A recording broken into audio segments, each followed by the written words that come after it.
हमारी डुबकी को देखकर ये करोड़ों जनता यहां पर आई हुई है और आप हमारे रास्ते को रोकते हैं और कहते हैं इन्होंने परमिशन नहीं लिया। किस तरह से चोटी पकड़ पकड़ के जो है उनके अनुयायियों को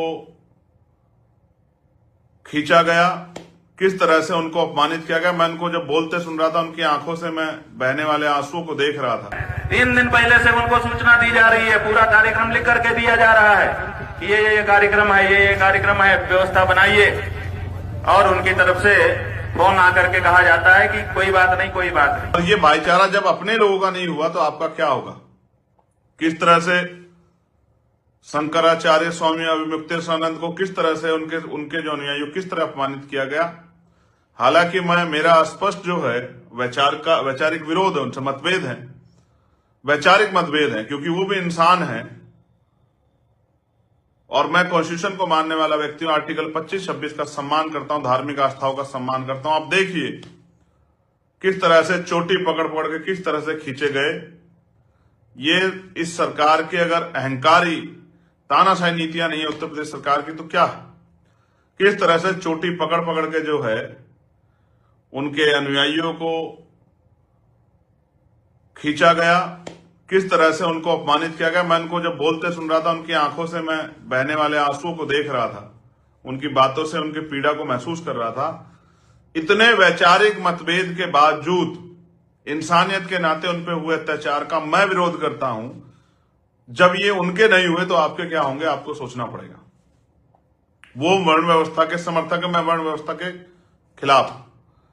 मैं मानवता का सिपाही हूं। मैं मानता हूं कि कोई आदमी जन्म के आधार पर श्रेष्ठ और जन्म के आधार पर छोटा नहीं, नीच नहीं हो सकता। मैं मानता हूं कि सब मनुष्य अपने कर्मों के आधार पर सम्मान प्राप्त करते हैं और अपमान के भागीदार होते हैं।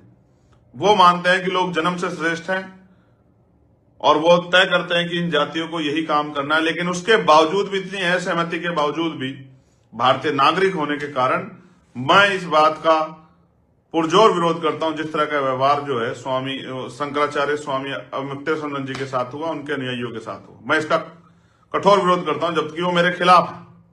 लेकिन मानवता के नाते मैं इंसानों के खिलाफ नहीं, मैं उनके लिए भी जो है आवाज उठाने का काम कर रहा हूं।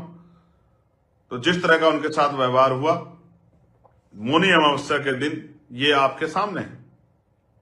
और जिस तरह का आपके साथ सोनू कश्यप के साथ हुआ, कपसाड़ की बेटी के साथ हुआ, ये भी आपके सामने है। जिस तरह से यादव समाज के लड़के की चोटी काट दी गई, जिस तरह से आज ही बरेली में जो है मूंछ काट दी गई, सर का मुंडन करवा दिया गया, ये सब आपके सामने है। ये आपके खोखले भाईचारे का सच है जिसको थोपने का काम आप करते हैं। आपके नारों में सच्चाई नहीं है। आपका नारा चुनावी है, राजनीतिक है, और वो चुनाव के समय आता है, उसके बाद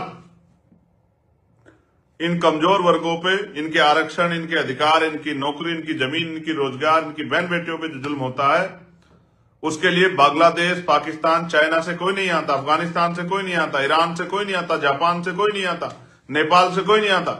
इसी देश में रहने वाले लोग जो सामंतवादी व्यवस्था को मानते हैं, वर्ण व्यवस्था को मानते हैं, ऊंच नीच को मानते हैं, वही लोग इन कमजोर वर्गों को सताने का काम करते हैं, जुल्म करने का काम करते हैं, इनकी हत्या करने का काम करते हैं, इनके सर पे पेशाब करने का काम करते हैं, इनकी कमजोर वर्गों की बहन बेटी को अपमानित करने का काम करते हैं।